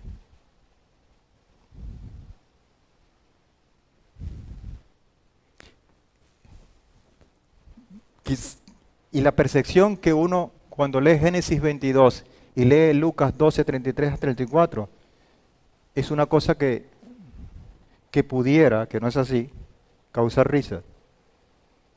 En comparación con lo que yo estoy sacrificando aquí y lo que estoy sacrificando acá. Y eso tiene una respuesta, que usted y yo la sabemos. Porque ¿quién compensa esta posible o esta evidente disparidad en demandas? ¿Será que Abraham tiene una demanda y yo tengo otra? ¿Será que Abraham va para un sitio que yo no voy? Etcétera. Dice Lucas 12, 33 a 34, vended vuestras posesiones y dad limosna. Haceos bolsas que no envejecen, tesoro inagotable en los cielos donde el ladrón no se acerca ni polilla ni destruye, porque donde está vuestro tesoro, allí también estará vuestro corazón. Nos dice, vendan sus posesiones y da limosna. ¿Sabe quién compensa esa diferencia entre esto y aquello? El sacrificio de Josué. Eso es el que completa ese posible abismo que hay entre un sacrificio y otro sacrificio. Abraham había establecido un pacto con el Eterno. El Eterno necesitaba la obediencia total de Abraham para poder cumplir el propósito con su vida y producir por medio de él aquella descendencia de la mujer que había sido prometida a Adán y Eva, o Javá. Y eso lo leemos en Génesis, empezandito, 3:15, donde pondré enemistad entre ti y la mujer, y entre tu descendiente y tu descendiente. Él te aplastará la cabeza cuando tú hieras su calcañar. Esa descendencia de esa mujer estaba en la mente de Abraham y obviamente se estaba cristalizando en Isaac, como parte del cumplimiento del plan. Como Abraham le entregó a su hijo, a su hijo único, así en el futuro Hashem entregará a su hijo único para ser sacrificado por él, por el pecado de toda la humanidad. De la misma manera. Yo quiero hacer un ensayo acá, que más que un ensayo es una prueba de lo que hemos venido estudiando con la senda de los justos. Y quise de manera muy rápida sopesar un poco y pasarle el filtro de lo que hemos estudiado a Abraham y a su proceso de crecimiento. Nosotros hemos estudiado hasta ahora estas características de vigilancia, diligencia, limpieza, pureza, abstinencia, y hemos llegado hasta esta semana hasta el nivel de santidad. Nos faltan 3 escalones para llegar a Hat, a ser uno con el Eterno. Y como lo que hemos estudiado son estos aspectos, quise colocar de forma soportada con la misma Torah para ver qué tanto Abraham pudo ser vigilante, diligente, pudo ser objeto de limpieza, pureza, de abstenerse y llegar a ese nivel de santidad, de obediencia. Vigilancia. En Génesis 22:1 dice, aconteció que después de estas cosas Elohim probó a Abraham y lo dijo, Abraham, si él no es vigilante, quizás no hubiese respondido como la forma como lo hizo. Henme aquí. Porque sabía a quién lo estaba llamando. Estaba totalmente vigilando de dónde vienen las cosas y por qué vienen las cosas. Número 1. Diligente. Génesis 22:3. Abraham se levantó muy de mañana, aparejó su asno y tomó con él 2 de sus mozos y a su hijo Isaac. Y partió leña para la ofrenda de ascensión y se levantó y fue al lugar que Elohim le había dicho. Esto es mucho más que palabra. Él tomó en la parte de su ejercicio como vigilancia y lo tradujo a un hecho concreto. Se levantó, aparejó, tomó, partió, se fue al lugar. Todos se evidenciaron con actos, con hechos que usted y yo podemos ver, medir lo que estaba detrás de ese nivel de vigilancia. Pureza y limpieza. Recordemos que la limpieza es apartar todo lo que nos estorba de la presencia de Hashem.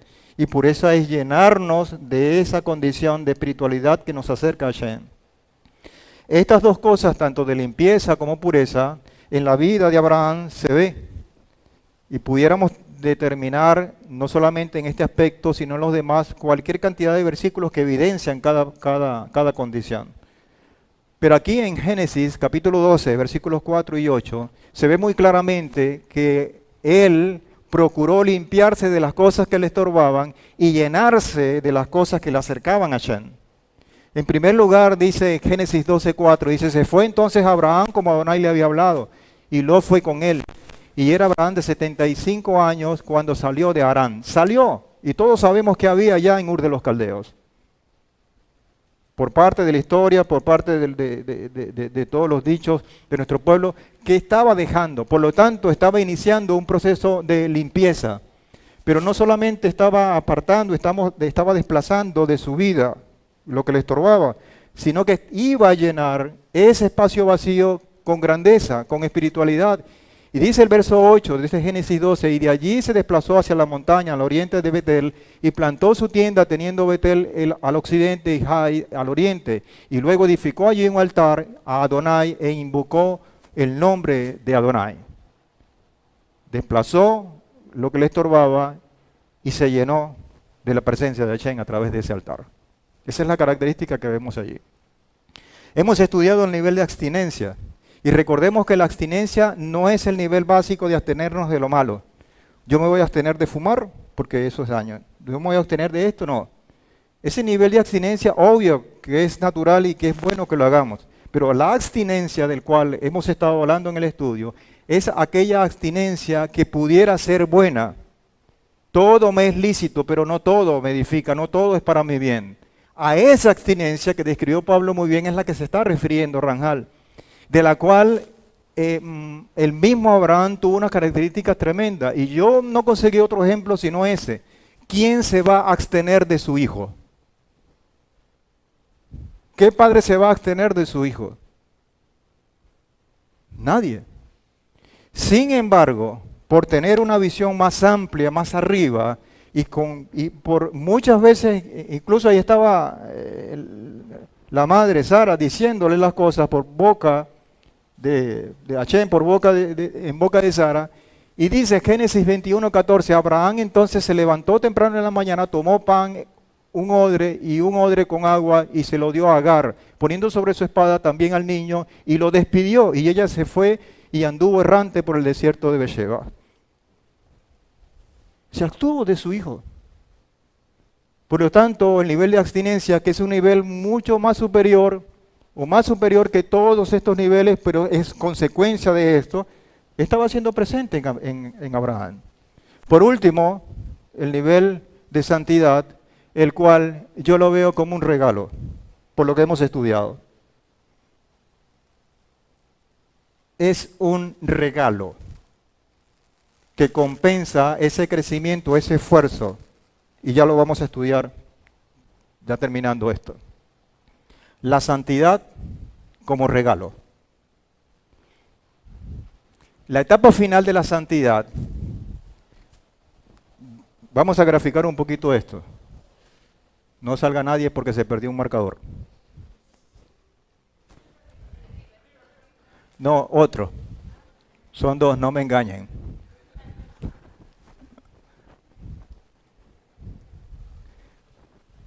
Haciendo un poquito gráfico esto, yo pienso con santidad, esfuerzo propio, ¡pum! Llegó al mi nivel. Aquí hay una barrera. No puedo seguir. Porque por mucho que yo quiera, hay algo que me impide seguir. La etapa final de esto que falta para hacerme uno con Hashem, la etapa final de santidad constituye un regalo celestial porque el hombre no la puede alcanzar por sí solo, pues tiene un impedimento para alcanzarla. Hasta aquí llegué yo, con todo mi esfuerzo. ¿Cuál es el impedimento? Que es un ser físico de carne y sangre. Que con este caparazón de carne y hueso, hay casos en que es más hueso que carne, como en el mío, es imposible alcanzar esa condición. Entonces uno dice, se me bajaron las alas, yo no puedo. ¡No! Hay un sistema de compensación que el Padre ha diseñado. Y lo vemos muy claro en Romanos. Pablo dice en el 12:1 de la manera siguiente, debido a todo esto, os exhorto, hermanos míos, ¿por quién?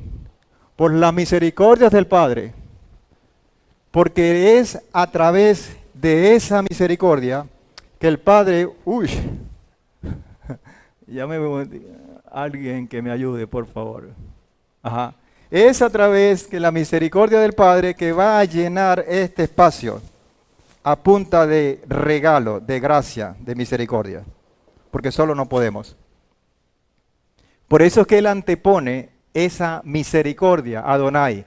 ¿Por qué? Para que presentemos nuestros cuerpos, ese físico de carne y sangre, como sacrificio vivo, apartado, agradable a Elohim, que lógicamente equivale a un servicio del templo. Porque al fin y al cabo, el servicio de Adonai es el que nos está llamando. Siempre ha sido así.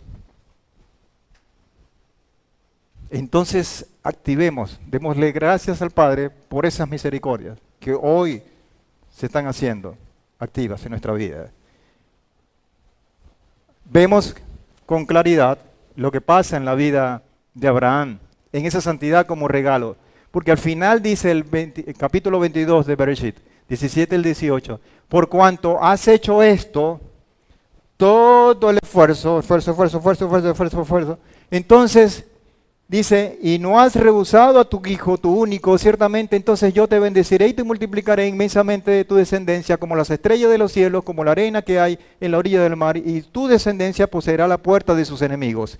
Y en tu simiente serán entonces benditas todas las naciones de la tierra, por cuanto has obedecido mi voz. ¿Nosotros lo vamos a hacer diferente? No, ahí está.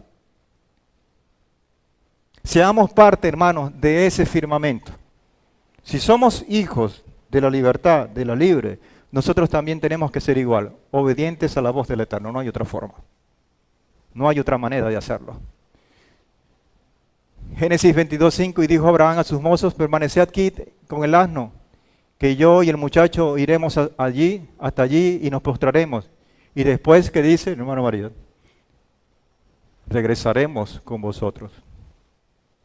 Una visión totalmente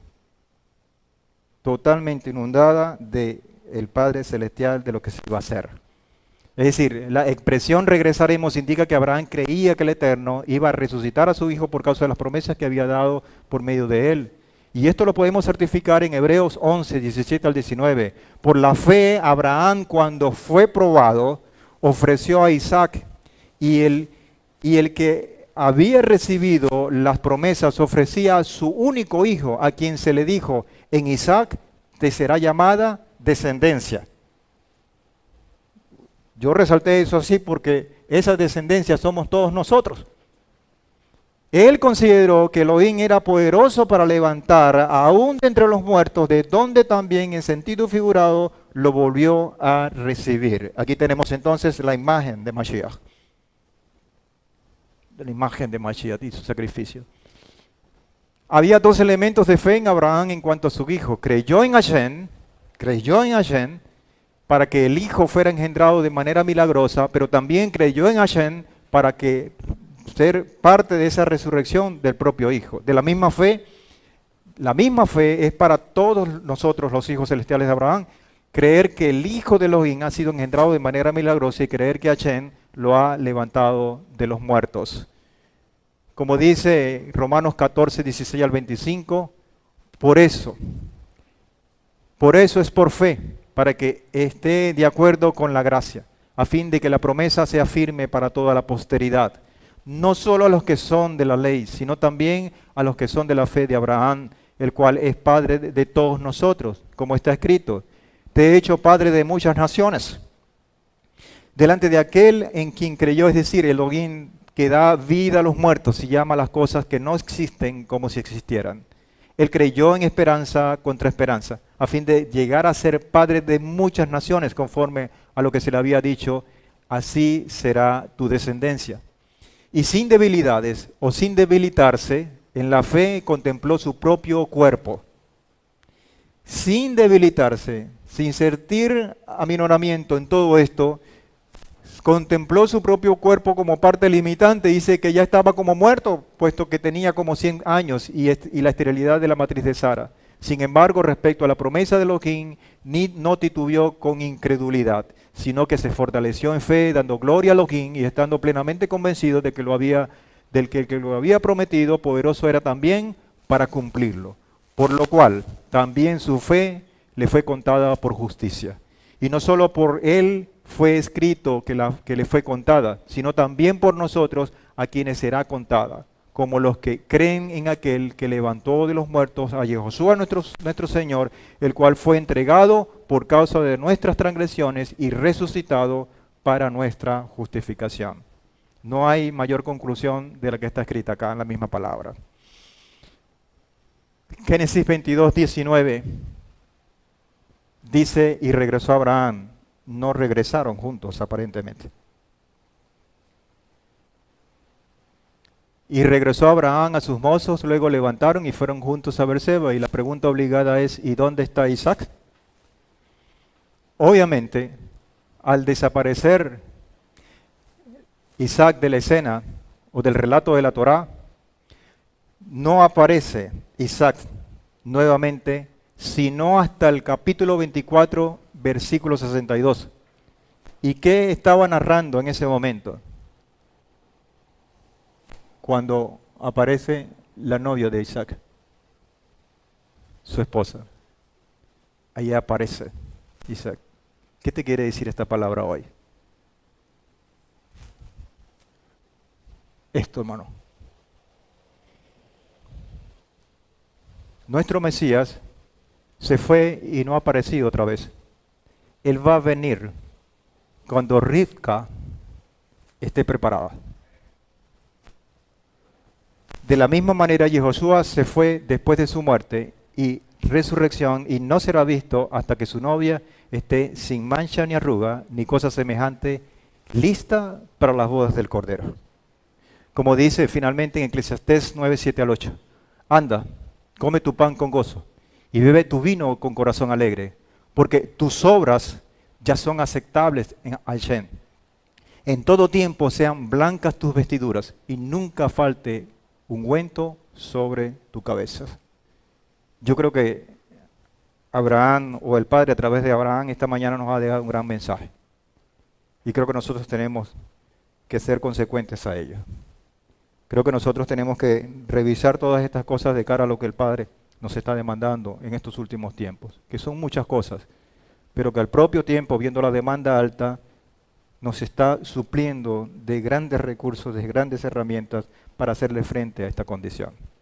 Baruch Hashem, hermano, que el Señor nos siga bendiciendo, que el Señor nos siga ayudando con su palabra y que nosotros podemos tener la condición de elevarnos por encima de las pruebas, de sacrificar, de esforzarnos cada día más y de ver con verdadera convicción de lo que cada uno de nosotros está hecho. Y no es otra cosa sino hechos a imagen y semejanza del Hijo de nuestro Padre. Amén. La semana que viene entonces estaremos aperturando la parashá número 5, Hayé Sará, en el cual está ahí la pantalla. Nos vemos entonces esta tarde de regreso a las 3 con la continuidad del estudio de A la estatura del Mashiach. Amén. Shalom y bendiciones para todos, hermanos.